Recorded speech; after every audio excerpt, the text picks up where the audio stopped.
السلام. أنا عاجزة عن الشكر على كل ما قمت به. ممكن تكلمني نفس الصورة ولا أطلب؟ الله يخليك. أنا شرف مين أن حضرتك تكلمنا وتعمل لنا الإعداد ده كله. أنا عاجزة عن الشكر وإن شاء الله في أخت عبد الوهاب عايزة أتكلم حضرتك. أوكي مع الشكر جدا. في حد هناك يعني؟ ألو؟ أيوه مساء الخير حضرتك سيادة المحافظ، ازي حضرتك؟ أنا فادية المسيري، حرم اللواء إسماعيل المسيري، ابن عم الدكتور عبد الوهاب، وأنا أخت الدكتور عبد الوهاب الأصغر. أهلا بحضرتك. أنا كان تفضل مشكورا إن سيادة الرئيس الوحدة المحلية، وطلبت منه طلب ان انا نفسنا عائله المسيري ان اسم الدكتور عبد الوهاب يطلق على مكان بارز في دمنهور، لانه راجل يستاهل والله يا سياده المحافظ. انتوا ما تسهروش يا جماعه، ده وعد من سيادتك.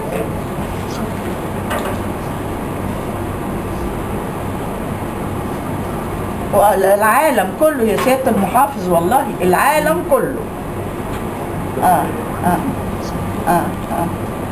ميرسي، انا شاكره جدا حضرتك وعلى الاستقبال الجميل والحاجات اللي انتوا عاملينها لنا عن طريق الدكتور الاستاذ عبد الله، ومتشكره قوي قوي قوي.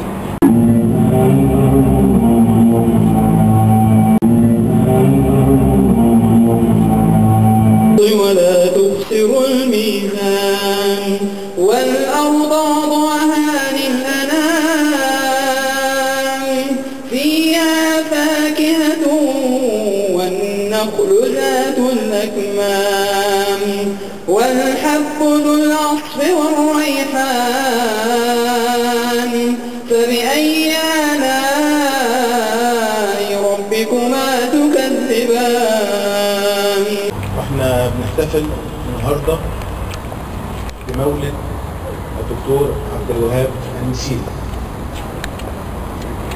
تتشرف مكتبة مصر العامة بدمنهور بحضوركم وتواجدكم بها هذا المساء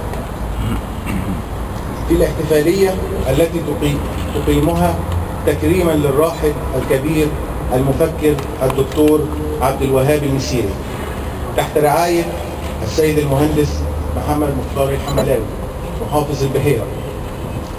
نلتقي اليوم تكريما واحتفاء وفخرا بنموذج مشرف وقامة كبيرة من قمم محافظة البحيرة تغمرنا جميعا مشاعر الفخر والاعتزاز بهذا العلم البارز، أحد أبرز المفكرين المصريين الذين حملوا هموم الوطن في حياته.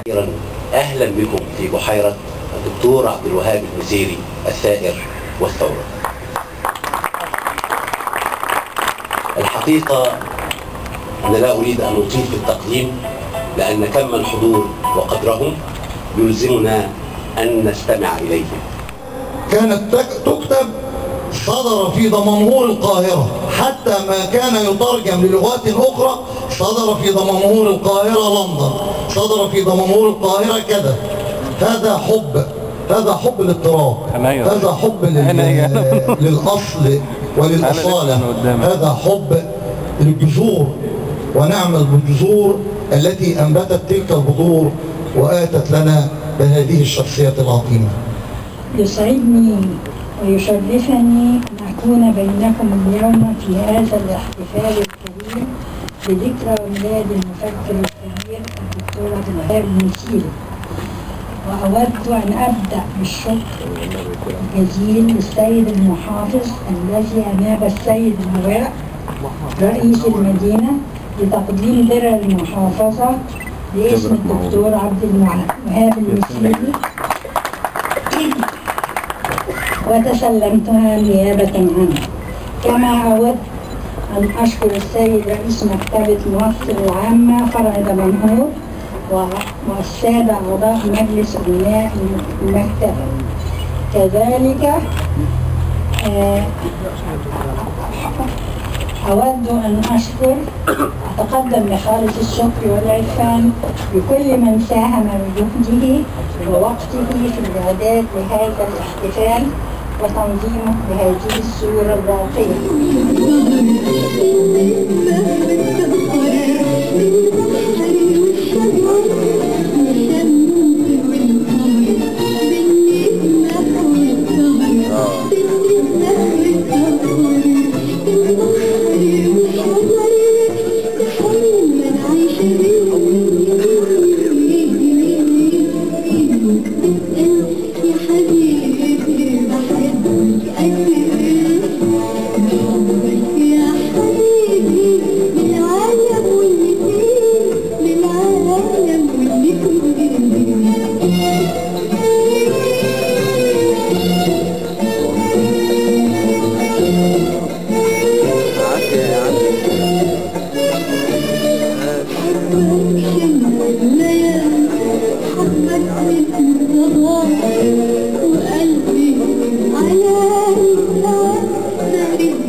ولا في قدراته الأدبية ولا في إمكاناته البحثية التي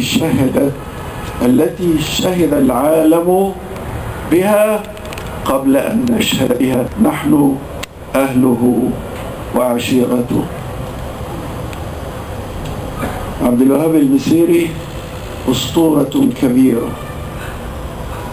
وكنز للإلهام والعطاء لن ينقطع مدده لهذا الشعب الذي أحبه واحترمه واعترف بحقه في أن يبذل في سبيله ما حتى آخر لحظة حينما ذبلت شعلة الحياة أو اقتربت. لم يضن عبد الوهاب المسيري على هذا الشعب بأن يبذل هذه الذبالة الضئيلة في سبيل هذا الوطن وفي سبيل النداء بحقه في الحرية وحق شعبه في الكرامة. أبوهم لسادوا من كهول ملء العيون ومردي، لو أصابوا لهم مجالا لأبدوا معجزات الذكاء في كل قصد. لقد أبدى المسيري معجزات الذكاء في الشعر والأدب والحكمة والفلسفة والعلم، فهو ابن يعني من أبناء مصر الولادة الذين سوف تظل تفتخر بهم إلى الأبد وتكتشف كل يوم ما قدموه لها من عطاء لا ينفذ. شكرا والسلام. هذا ما قاله حافظ. أما المسيري فقال: لا تضاجعيهم وإن كان زماننا زمنا. اللقطات الأخيرة لعبد الوهاب المسيري في دمنهور في ميدان الساعة.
أن المعركة قادمة لا محالة.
لم يرحل عن طلاب المسير ابدا، وباق باعماله وكتبه وافكاره ومشروعه الثقافي.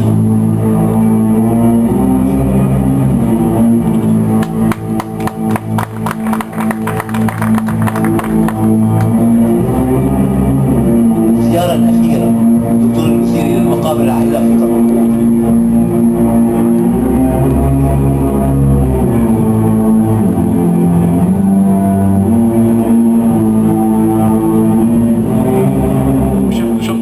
قابلته عدة مرات وحضرت ندوات كثيرة كان يلقيها في أماكن كثيرة، لكنني أيضا أحد قراء وتلاميذ المسيري منذ فترة طويلة. أنا من ضمن اهتماماتي في العلوم السياسية إسرائيل من الداخل، وكان طبيعيا أن يعني تتفتح مداركي على كتابات أستاذنا العملاق الدكتور الراحل عبد الوهاب المسيري. تعلمت منه أبجديات الصراع العربي الصهيوني، وتعلمت منه كيف أقرأ في الصراع العربي الصهيوني، وكيف أفهم ما يدور في الصراع العربي الصهيوني، وكيف أفهم إسرائيل من الداخل.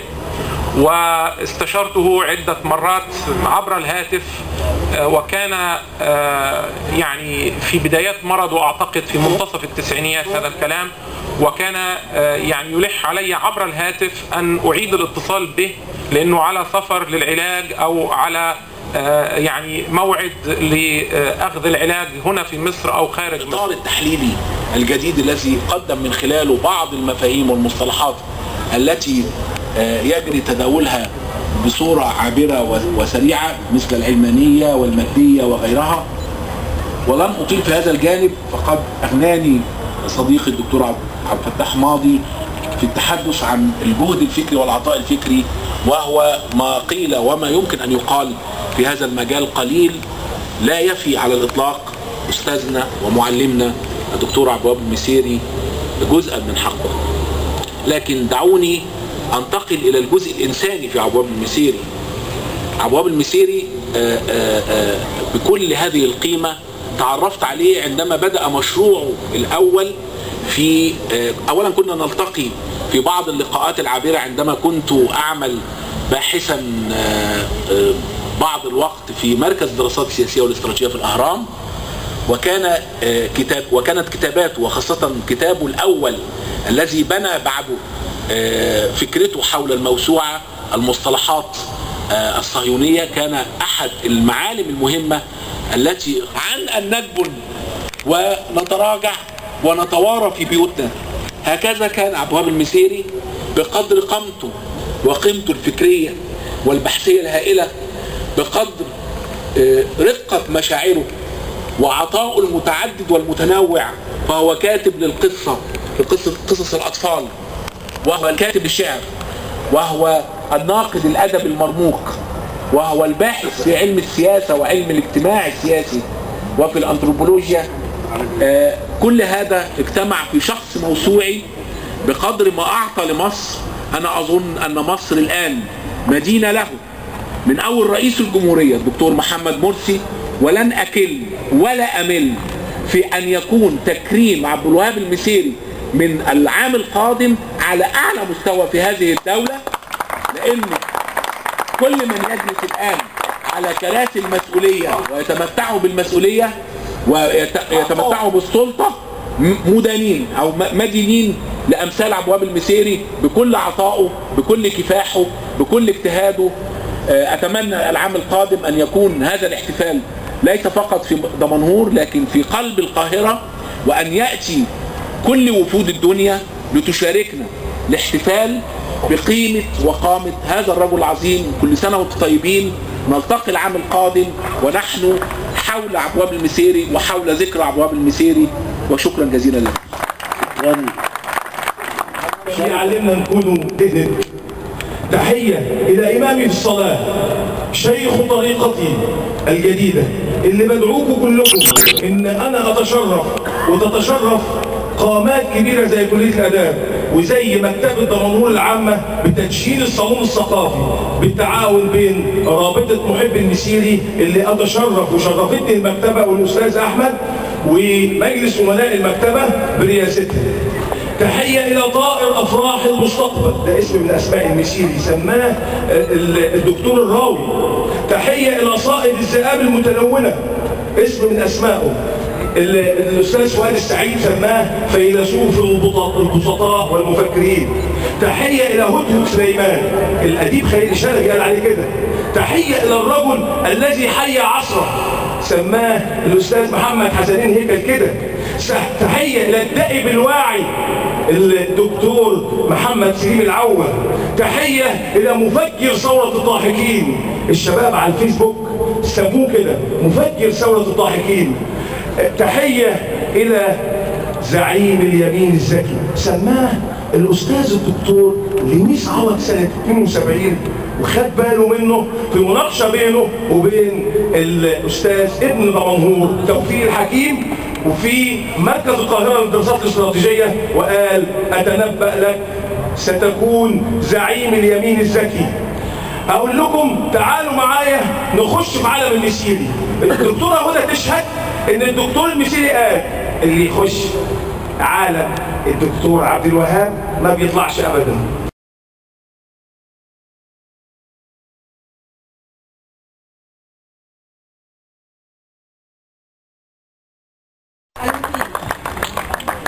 فاز بالمركز الرابع إسلام بهاء محمود. قيمة الجائزة 200 جنيه وشهادة تقدير من المكتبة.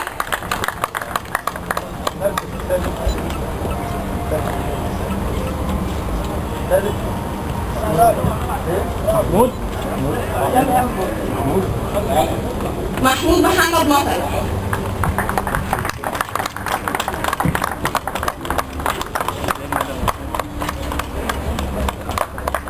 فاز بالمركز الرابع إسلام بهاء محمود. قيمة الجائزة 200 جنيه وشهادة تقدير من المكتبة ومجموعة قيمة من كتب المسيري. فاز بالمركز الخامس سارة علي الصاوي. قيمة الجائزة 150 جنيه وشهادة تقدير من المكتبة ومجموعة قيمة من الكتب المسيري. فاز بالمركز السادس محمد طلعت علام. قيمة الجائزة 100 جنيه ومجموعة قيمة من كتب المسيري وشهادة من المكتبة.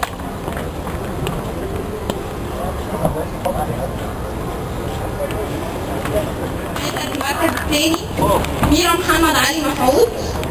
قيمة الجائزة 250 جنيه وكتاب مهدى من رابطة محب المسيري وشهادة تقدير من المكتبة. فاز بالمركز الثالث هدير سيد حجاج. قيمة الجائزة 200 جنيه وشهادة تقدير من المكتبة. فاز بالمركز الرابع إسلام بهاء محمود. قيمة الجائزة 150 جنيه وشهادة تقدير من المكتبة.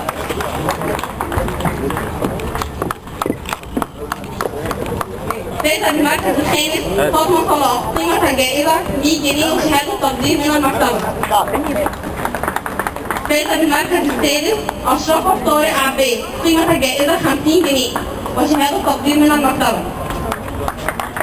فاز بالمركز السابع خالة يوسف عبد المنعم. قيمة الجائزة 50 جنيه وشهادة تقدير من المكتبة.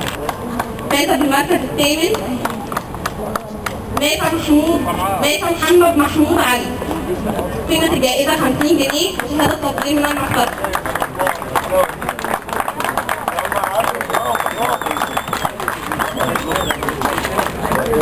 وهذا المركز السابع معيار محمد الوكيل، قيمة الجائزة 50 جنيه.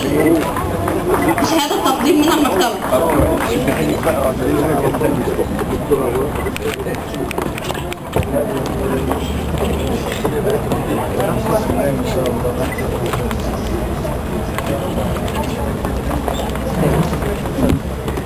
بلادي لك حبي وفؤادي، ريادي بلادي بلادي لك حبي وفؤادي، مصر يا أم البلاد، أنت غايتي والمراد، وعلى كل العباد كم لنيلك من أيادي، بلادي بلادي بلادي لك حبي وفؤادي. شكرا لحضرتك.